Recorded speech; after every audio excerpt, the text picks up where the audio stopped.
You see a town where doors remain unlocked at night, where children play in streets until darkness falls without a single worried parent watching from windows, where disputes settle through conversation rather than violence, where the jail sits empty year after year, decade after decade, and you think this is impossible, you think no such place could exist in America, especially not for 100 years, especially not through Jim Crow, through the Depression, through the Civil Rights era, through all the chaos and violence that define the 20th century. But you'd be wrong because this town existed, thrived actually, and it was built, governed, and protected entirely by African Americans who proved something that white America desperately didn't want proven, that black communities could achieve what white communities never could, total social harmony, zero crime, complete self-sufficiency, and they did it not in some isolated bubble but in the heart of America, surrounded by hostile white neighbors operating under the crushing weight of segregation, and the fact that you've probably never heard of this place, that your history books never mentioned it, that this extraordinary achievement has been systematically erased from American memory. Well, that tells you everything you need to know about which stories get told and which stories get buried. The town was called Weeksville, and later, when it merged with other black settlements, it became part of what locals called Hunterfly Road, nestled in what is now central Brooklyn, New York, and it began in 1838 when a black longshoreman named James Weeks purchased a plot of land from the Lefferts family, white landowners who were selling off portions of their estate, and Weeks did something revolutionary. He bought this land just 11 years after slavery ended in New York State, at a time when the vast majority of black Americans remained enslaved in the South, when free black people in the North faced restrictions on where they could live, work, own property, even vote, and he created a settlement specifically for African Americans, a place where black families could own land, govern themselves, build wealth, raise children in safety, and within 2 decades, Weeksville had transformed from a single plot into a thriving community of over 500 residents with its own churches, schools, orphanage, home for the aged, newspaper, and here's what makes this absolutely remarkable. From its founding in 1838 until it was absorbed into Greater Brooklyn in the 1930s, nearly a century of existence, Weeksville maintained essentially zero crime, no murders, no robberies, no assaults worth recording, nothing that required anything more than occasional mediation by community elders. And we know this not from myth or legend, but from meticulous records kept by the community itself, from newspaper accounts in the Freedmen's Torchlight and later the Weeksville African American newspaper, from city records, from the accounts of neighboring white communities who watched this black settlement with a mixture of amazement and resentment. And what's absolutely crucial to understand is that this wasn't some tiny village isolated from the world. This was a substantial community located near one of America's largest cities during one of the most violent periods in American history. The Civil Rights era saw Brooklyn erupt in race riots. The draft riots of 1863 saw white mobs rampaging through New York City, specifically targeting black residents, burning the colored orphan asylum, lynching black men from lampposts, and during those riots, when violence consumed the city, when black New Yorkers fled for their lives, Weeksville became a refuge, a fortress actually, where armed black men, many of them veterans, formed protective perimeters where the community sheltered hundreds of black refugees, and not a single act of violence occurred within Weeksville's borders. Not one. The white rioters who terrorized the rest of New York approached Weeksville's boundaries and turned back, whether from the organized defense or from simple recognition that this community was different, more cohesive, more prepared, more unified than anything they'd encountered. And after the riots subsided, after the chaos ended, those refugees who'd sheltered in Weeksville returned to their neighborhoods telling stories about this remarkable place. This black town where safety wasn't a luxury but a given, where community wasn't an aspiration but a reality, and more black families came, settling in Weeksville, expanding it, and the community grew stronger, wealthier, more sophisticated, and still, year after year, the crime rate remained essentially zero. You need to understand what made this possible, because it wasn't magic, it wasn't luck, it was intentional. Brilliant social architecture created by formerly enslaved people and their descendants who understood something profound about community that America has never fully grasped. They built their town on principles of collective ownership and mutual responsibility. Every resident had stake in the community's success. Every family owned their property or was working toward ownership. There were no absentee landlords extracting wealth. No external authorities imposing rules. No police force actually, because they didn't need one. Instead, they had a council of elders, respected community members who mediated disputes, offered guidance, made decisions about community resources, and their authority came not from force but from respect, from wisdom, from the trust they'd earned. And when conflicts arose, and yes, conflicts arose because these were human beings with human disagreements, the resolution process involved both parties meeting with elders, discussing the issue openly, finding solutions that preserved relationships rather than destroying them. And this worked. It actually worked for generation after generation. And the economic structure reinforced social cohesion. Weeksville had Black-owned businesses. A thriving commercial district along Weeksville Avenue where Black shopkeepers, craftsmen, and professionals served the community, where money circulated within the community creating wealth that stayed in the community. They had the Howard Colored Orphan Asylum, founded in 1866, which cared for Black children orphaned by disease, by violence, by the chaos of post-Civil War America, and this orphanage operated for decades, funded entirely by the community, staffed by community members, governed by a board of Black trustees, and not one scandal, not one abuse case, not one instance of the violence and neglect that plagued so many institutions of that era. They had schools, real schools, where Black children learned reading, writing, mathematics, history, where they learned about Frederick Douglass and Sojourner Truth, where they studied Greek and Latin alongside practical trades, where education was treated as sacred, as the pathway to continued freedom and prosperity. And the Freedmen's Torchlight, their newspaper, published articles about community achievements, about births and marriages and deaths, about political issues affecting Black Americans, about international news, and it served as a unifying force, a reminder that they were part of something larger than themselves, part of a community with shared values and shared destiny. And every institution, every organization, every social structure in Weeksville reinforced the same message. We are responsible for each other. We succeed together or fail together. There is no individual advancement at the community's expense. And this wasn't idealism. This was survival strategy developed by people who understood that in a hostile world, unity was their only protection, excellence was their only argument, and self-sufficiency was their only guarantee of freedom. The residents of Weeksville were extraordinary individuals. Susan Smith McKinney Stewart, born in Weeksville in 1847, became the third African-American woman to earn a medical degree in the United States. She practiced medicine in Brooklyn for over 40 years, treating both Black and white patients. She founded the Brooklyn Women's Homeopathic Hospital and Dispensary. She taught at the New York Medical College and Hospital for Women, and she did all of this while raising 7 children and serving as a community leader in Weeksville, and she wasn't an exception.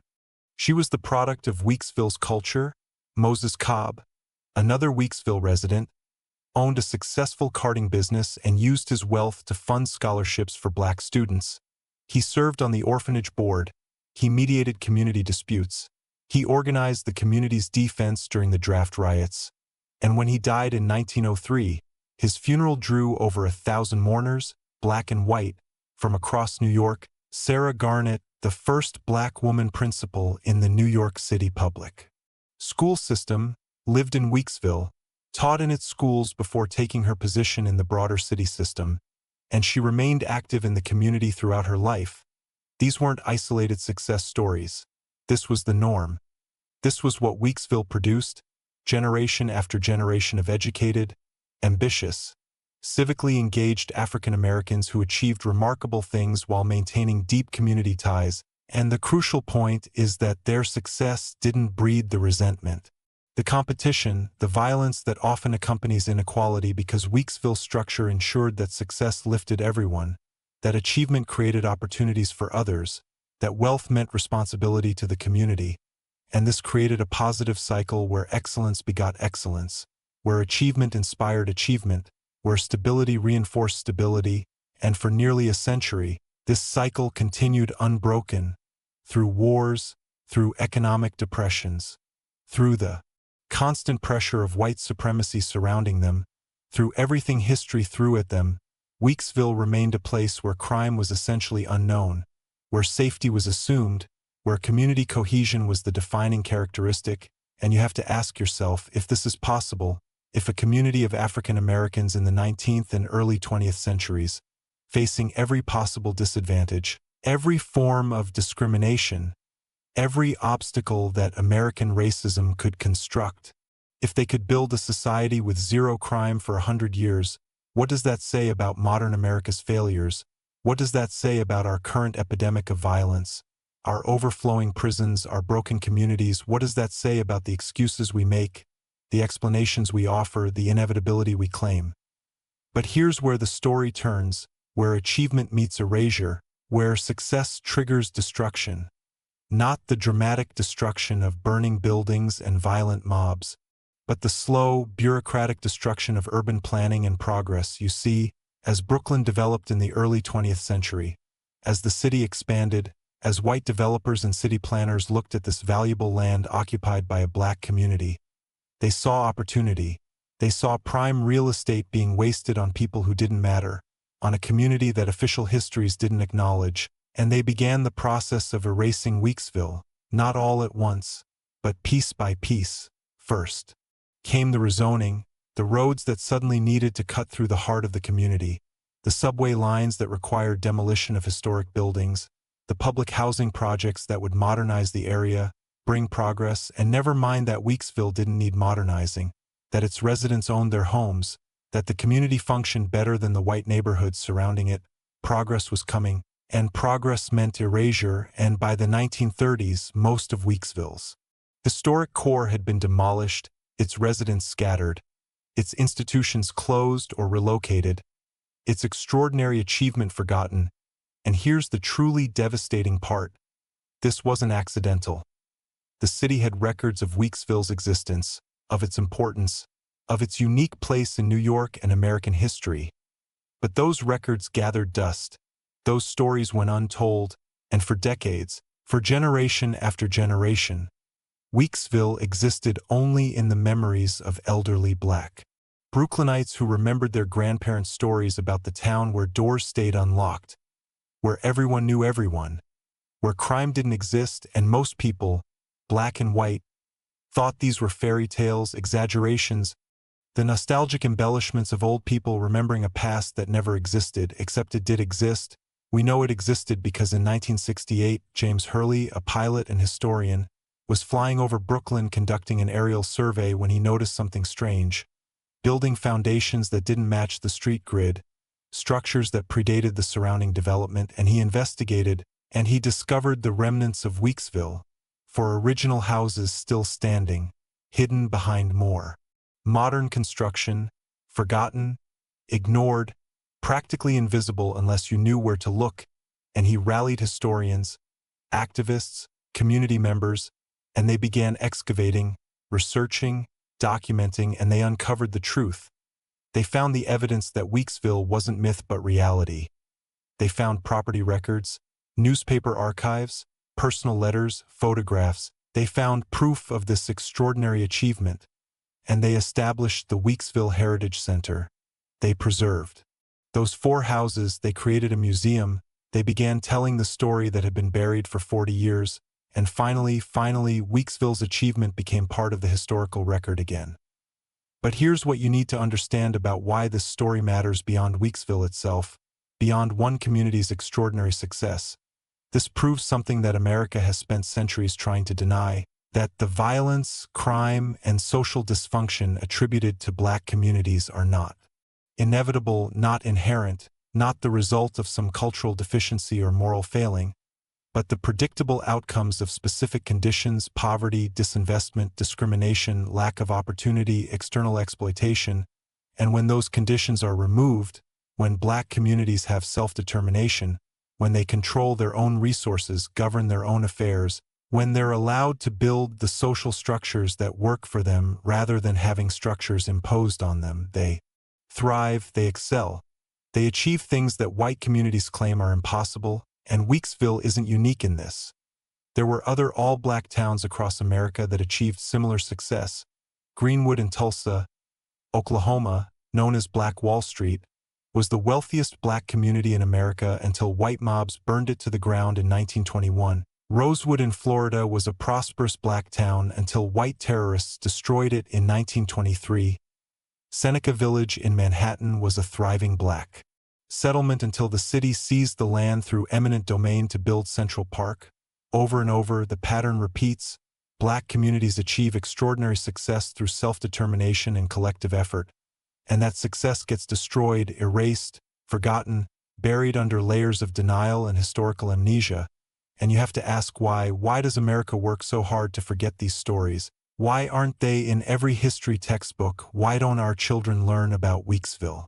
Alongside learning about the Pilgrims and the Founding Fathers, why isn't this achievement celebrated as one of the great social experiments in American history?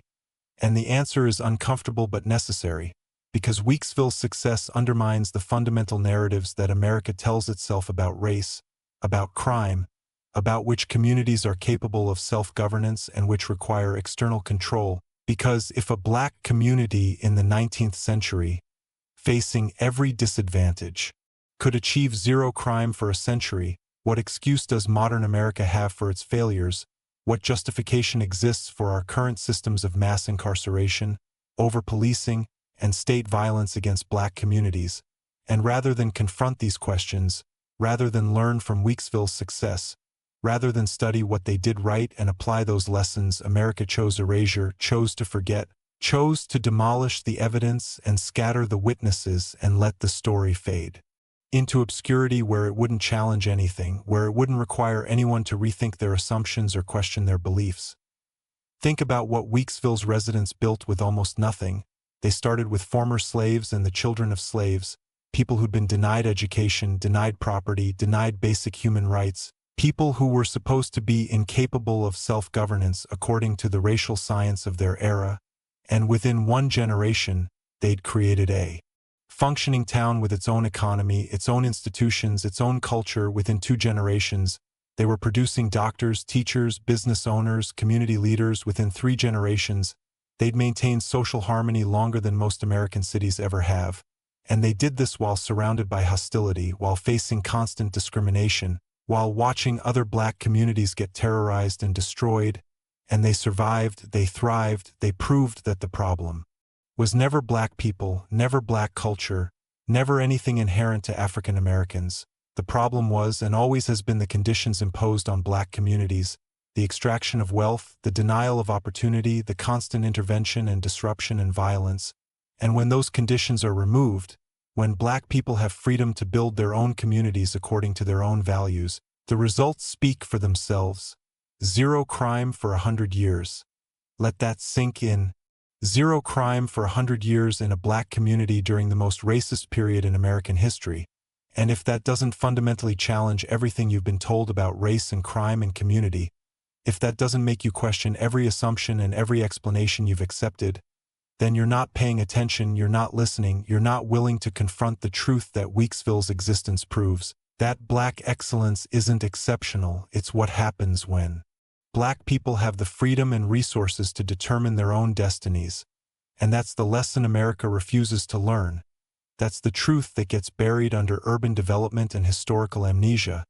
That's the story that needs to be told and retold until everyone knows it, until it's impossible to ignore, until the excuses and the justifications and the comfortable lies can no longer stand against the evidence, against the proof that for 100 years in Brooklyn, New York, African Americans built something beautiful and harmonious and completely crime-free, and then America erased it, demolished it, forgot it, and pretended it never existed. But it did exist. Weeksville was real, its achievement was real, and its lessons are urgently needed today, in a country still struggling with the same questions of race and crime and community that Weeksville answered definitively over a century ago. So remember this story, share this story, make sure this story doesn't get buried.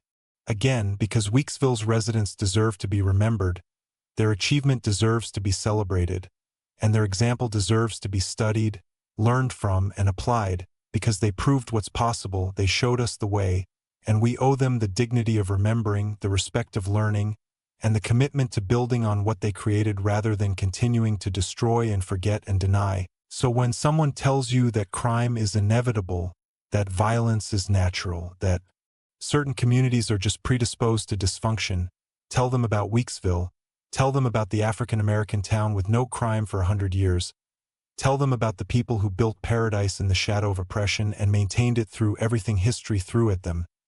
Tell them the story that America tried to erase and make sure this time it stays told.